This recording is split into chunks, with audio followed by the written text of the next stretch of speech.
Comfort is one of our main goals when designing our devices.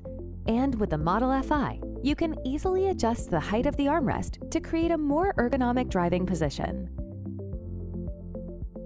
Start by removing the battery and cushion from the device.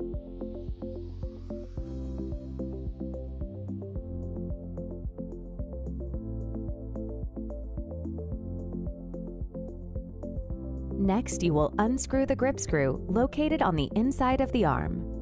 Slide the armrest frame up and choose your preferred height, then tighten the grip screw.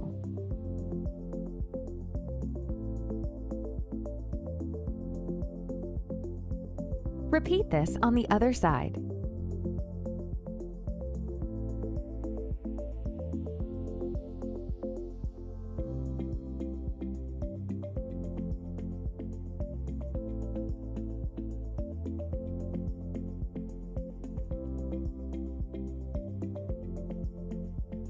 If the armrest feels a little loose, use a screwdriver to further tighten the grip screw. Ensure not to over-tighten or you may damage the screw.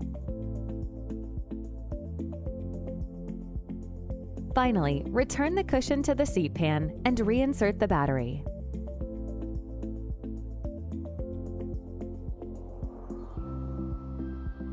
Stand over the device and admire your work and the beauty of the Model FI.